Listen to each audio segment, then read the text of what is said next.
Bonjour à tous, bienvenue sur ma chaîne Scène Gourmande. Aujourd'hui je vais vous présenter la recette de la tarte aux poires Bourdaloue. Elle est composée d'une pâte sucrée, d'une crème d'amande et de poires pochées. Dans un premier temps, on va commencer par la préparation de la pâte sucrée.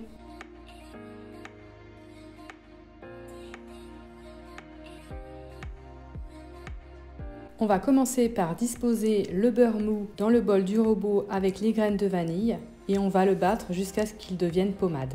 Et ensuite on ajoute le sucre glace tamisé.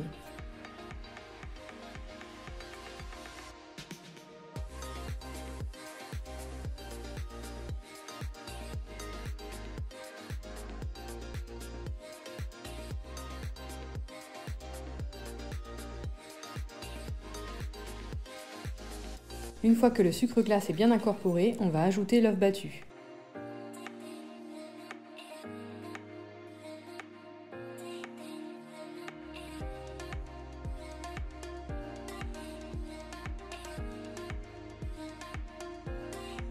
Et en dernier, on ajoute la farine tamisée.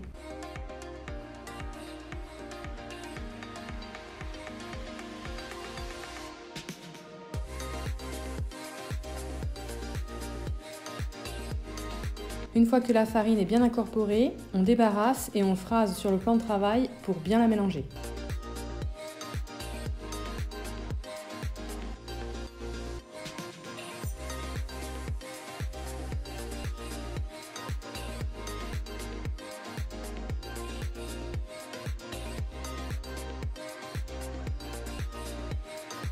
Puis on aplatit la pâte, on la filme et on la place 2 heures au frigo. En attendant, on prend un cercle de 30 cm de diamètre et on le beurre à l'intérieur tout autour. Une fois que la pâte a reposé, on va pouvoir l'étaler sur environ 3 mm d'épaisseur, en farinant légèrement son plan de travail. On va poser le cercle sur la baisse et vérifier qu'il y ait 2 doigts de pâte autour du cercle. Ensuite, à l'aide du rouleau, on va disposer la baisse sur le cercle. Et on va la foncer en faisant bien descendre la pâte contre les bords. On soulève légèrement le cercle et avec le pouce, on fait descendre la pâte pour qu'elle se place bien à la base du cercle.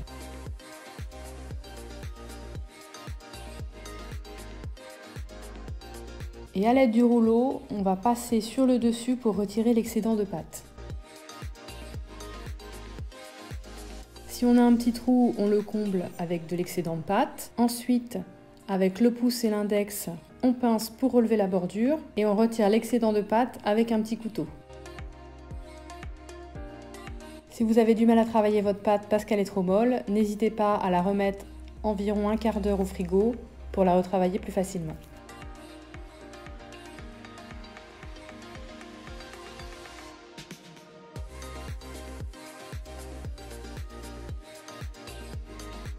Piquez votre fond de tarte avec une fourchette et réservez au frais.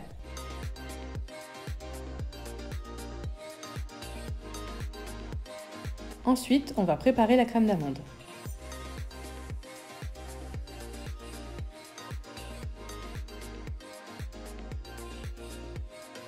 Dans le bol du robot, on va battre le beurre mou en pommade.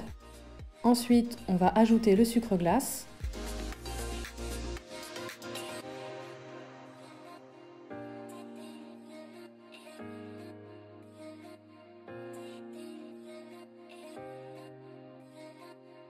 Une fois que le sucre glace est bien incorporé, on va ajouter l'œuf.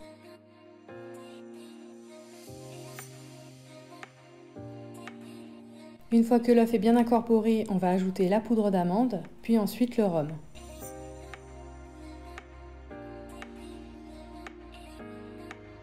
Et on va réserver la crème d'amande au frigo, le temps de préparer les poires pochées.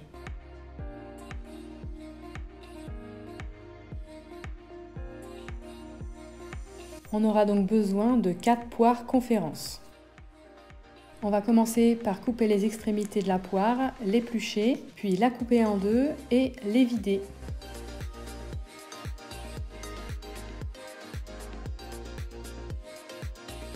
Pour réaliser le sirop, il vous faut 700 g d'eau, 300 g de sucre et 1 à 2 gousses de vanille.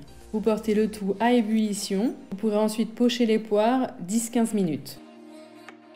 Une fois pochées, vous les disposez sur une grille jusqu'à ce qu'elles refroidissent complètement.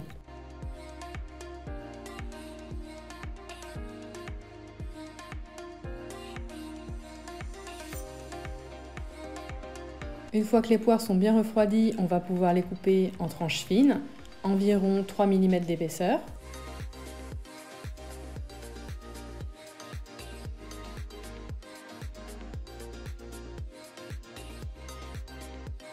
On va sortir le fond de tarte du frigo, on va étaler la crème d'amande à l'aide d'une spatule coudée.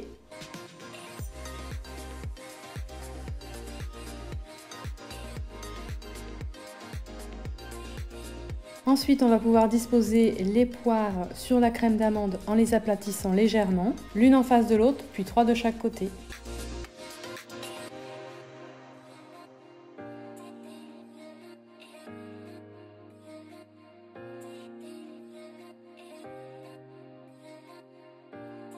Puis enfourner 30 minutes à 170 degrés, chaleur tournante. Lorsque la tarte est dorée et que le fond de tarte est rétréci, elle est cuite. Vous pouvez alors décercler à la sortie du four.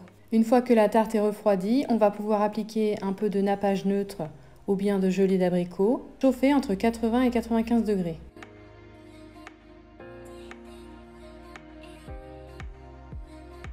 Puis on va saupoudrer un peu de pralin ou bien d'amandes effilées. C'est fini pour la recette de la tarte Bourdaloue. Cette tarte se déguste à température ambiante, même encore tiède. Elle est fondante en bouche et facile à réaliser. Vous avez toutes les informations supplémentaires dans la description. Si vous avez des questions, j'y répondrai avec plaisir dans les commentaires. Si vous avez aimé, je vous laisse cliquer sur le pouce et partager. Vous pouvez aussi vous abonner.